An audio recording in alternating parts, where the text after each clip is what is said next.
A 10,000-seat arena suddenly fell into complete, deathly silence. Elvis slowly lowered his microphone and couldn't say a single word. The king of rock and roll, who had commanded stages for 2 decades, who had made crowds roar with just a gesture, stood frozen. What had this random girl from the audience just said to him? Let me take you back to that night in Memphis, 1976, when everything changed. It was supposed to be just another show. Elvis Presley was at the peak of his comeback era, selling out arenas across America. The white jumpsuit gleamed under the stage lights, the crowd was electric, and Elvis was doing what he did best, connecting with his audience in a way that no other performer could match. But tonight was different. Tonight, there was something in the air that even Elvis couldn't shake. Maybe it was being back in Memphis, his hometown. Maybe it was the letters he'd been receiving from fans dealing with impossible situations. Or maybe it was the growing weight of his own struggles that he kept hidden behind that famous smile. The show had been going perfectly. Suspicious Minds had the crowd on their feet, Can't Help Falling in Love had them swaying together. Elvis was in his element, moving across the stage with that magnetic presence that had captivated the world for 20 years. Then he saw her. She was sitting in the front row, but she wasn't screaming like the others. She wasn't reaching out trying to touch him. She was just watching. A girl, maybe 14 years old, with tears streaming down her face. Not tears of excitement, tears of pain.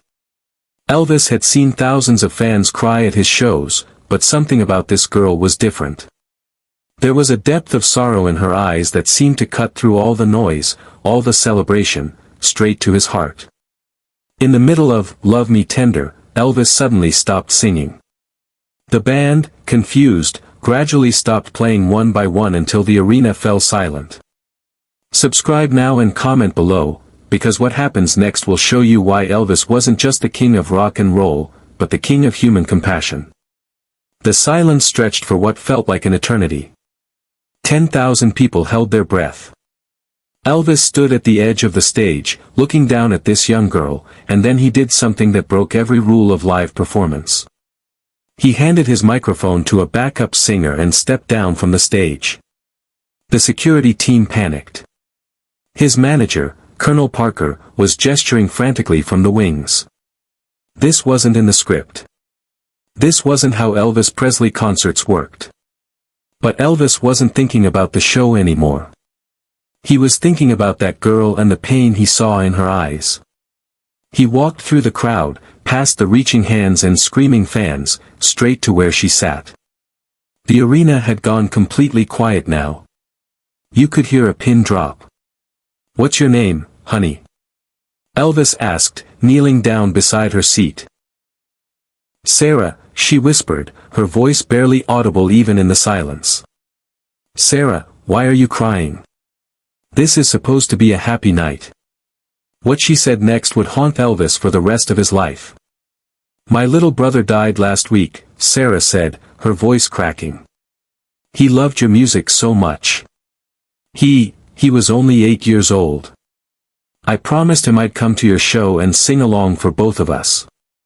But I can't. I can't sing without him." The words hit Elvis like a physical blow. He'd dealt with fans telling him their problems before, but something about Sarah's raw grief, her innocence, the way she was trying to be brave for her little brother's memory, it broke something open inside him. Elvis looked around at the thousands of people watching this intimate moment, then back at Sarah. Without saying a word, he gently took her hand and led her toward the stage. "What are you doing?" she asked, suddenly scared. "We're going to sing for your brother," Elvis said simply. "All of us. Together." But backstage, Elvis was moving with a determination that surprised everyone on his team. What he was about to do had never been done in the history of rock and roll. The crowd watched in amazement as Elvis helped Sarah up onto the stage. She looked terrified, overwhelmed by the massive audience, but Elvis never let go of her hand. He picked up his microphone again and addressed the crowd. "Folks, this young lady just lost her little brother. He was only 8 years old, and he loved music. Sarah here promised him she'd come to our show tonight. Now, I think we should keep that promise together. Sarah, what was your brother's favorite song? Sarah looked up at Elvis with wonder in her eyes. Through her tears, she whispered, he always sang "Love Me Tender" when he was scared. Elvis smiled, not his stage smile, but something deeper, more real. He looked out at the audience. All right, Memphis. We're going to sing this one together, for Sarah's brother. And I want everyone in this arena to sing like their life depends on it. What happened next was pure magic. Elvis began "Love Me Tender" again, but this time, his voice was different. Softer. More vulnerable. Like he was singing a lullaby to a child who could no longer hear it. At first, Sarah just stood there, overwhelmed. But as Elvis sang, she found her voice. Quietly at first, then stronger. And then, one by one, the entire arena began to sing along. 10,000 voices joined together in perfect harmony, all for a little boy they'd never met, all for a sister's love, all because Elvis Presley had the courage to stop his show and listen to one person's pain. But here's the incredible part of this story. The part nobody expected. As the last notes of the song faded, something extraordinary happened. Sarah reached into her pocket and pulled out a small, worn teddy bear.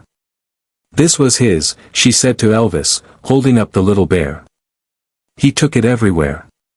Even to the hospital. He made me promise to give it to you if I ever met you. He said you seemed lonely on TV sometimes, and everyone needs a friend. The arena was completely silent. Elvis took the little teddy bear in his massive hands, and for the first time in front of an audience, the king of rock and roll began to cry. Not the controlled emotion of a performance, but real tears. Raw, human grief for a child he'd never met, carried by a sister's love that had somehow found its way to him. Elvis held that teddy bear to his chest and looked out at the audience. When he spoke, his voice was thick with emotion. You know, folks, I've been performing for 20 years. I've sung for presidents and queens, I've had more records than I can count, more money than I ever dreamed of. But tonight, this little lady and her brother have reminded me what it's really all about. It's about love. It's about being there for each other. It's about making sure nobody faces their pain alone. He turned to Sarah and said something that the microphones barely picked up, but that she would remember for the rest of her life. Your brother isn't gone, honey. As long as you keep singing, he's right there with you. Share this story and subscribe, because what Elvis did next changed not just that night, but the rest of his career. Elvis kept that teddy bear for the rest of his life. It traveled with him to every concert, sat on his bedside table at Graceland, was with him through his struggles and his triumphs. When he died in 1977, that little bear was found clutched in his hands. But the story doesn't end there. Sarah's moment with Elvis that night was recorded by the television crew that was filming the concert. But instead of using it for a special or selling it to the highest bidder, Elvis made a decision that surprised everyone. He had the footage sent to every children's hospital in the country, with a note that said, "For any child who needs to know that someone cares." For years after that night, sick children would watch the video of Elvis and Sarah singing together, finding comfort in the reminder that even in their darkest moments, they weren't alone. The teddy bear incident changed Elvis profoundly.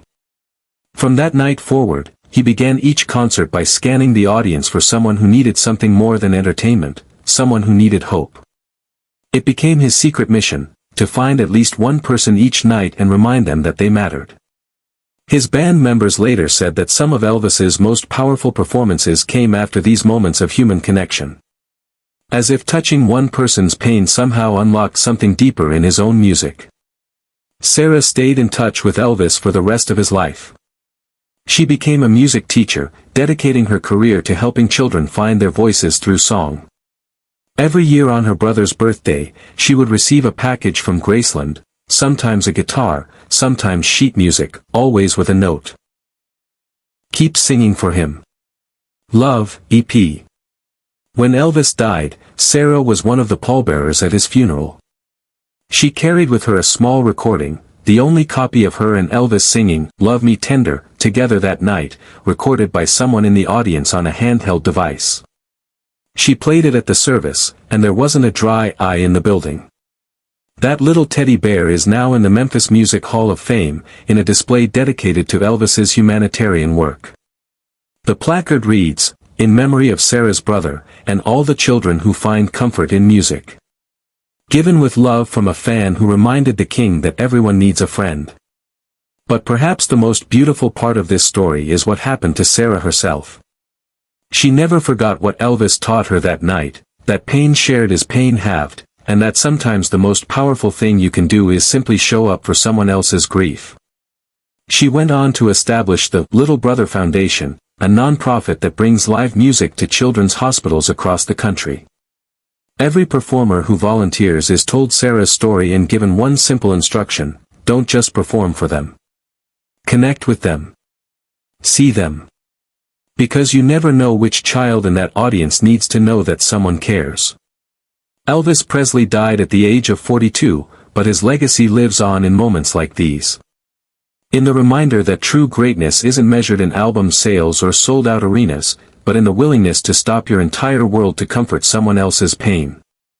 The teddy bear, the foundation, the thousands of children who have found hope through music, all because one night in Memphis, Elvis Presley chose compassion over showmanship, connection over performance, love over everything else. That's the real story of the king of rock and roll. Not just the man who could make crowds scream, but the man who could make them sing together, who could turn one girl's grief into a stadium's worth of love. Years later, when music historians began studying Elvis's later career, they would point to that night in Memphis as the turning point. Before Sarah and her brother's teddy bear, Elvis had been a performer who connected with his audience. After that night, he became something more, a healer who used music as medicine. The transformation wasn't immediate, but those closest to Elvis noticed the change. His longtime friend and bodyguard, Red West, later wrote in his memoirs, "After that night with the little girl and the teddy bear, Elvis started looking for pain in every audience. He'd scan the crowd during sound check, asking us if we'd noticed anyone who seemed to be hurting. It became an obsession, not in a bad way, but like he'd found his real purpose."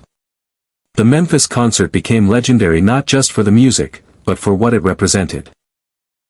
Bootleg recordings of that night circulated among Elvis fans for decades, not because of the perfect vocals or the elaborate staging, but because of those raw, unscripted moments when the king of rock and roll became simply a man comforting a child. Sarah's story spread far beyond that arena. Letters began pouring into Graceland from parents who had lost children, from children who were facing their own battles with illness, from anyone who had ever felt alone in their grief.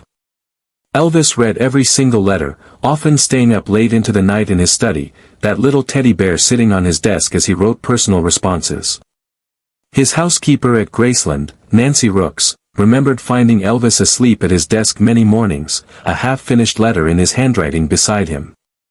"He took every single story personally," she recalled. That little bear seemed to remind him that there was always someone out there who needed to know that someone cared. The impact extended to Elvis's professional life as well. His manager, Colonel Parker, initially worried that these unscripted moments of compassion would hurt ticket sales and upset the carefully crafted image of Elvis as an untouchable superstar. Instead, the opposite happened. Fans began coming to Elvis concerts not just to hear him sing, but hoping to be seen, hoping to be chosen for one of those magical moments of connection. The demand for tickets increased, but more importantly, the quality of the audience experience transformed. People arrived at Elvis concerts carrying their stories, their pain, their hope that maybe tonight would be the night when the king would notice them. The energy in the room became something unprecedented in rock and roll history, part concert, part church service, part group therapy session. Other performers began trying to replicate Elvis's approach, but it never worked the same way. What they couldn't understand was that Elvis's moments with fans weren't calculated or staged, they came from a genuine place of recognition. Having struggled with his own demons, his own loneliness despite being surrounded by millions of admirers, Elvis could spot authentic pain from across a crowded arena. The teddy bear became more than just a memento, it became a symbol of Elvis's evolution as an artist and as a human being.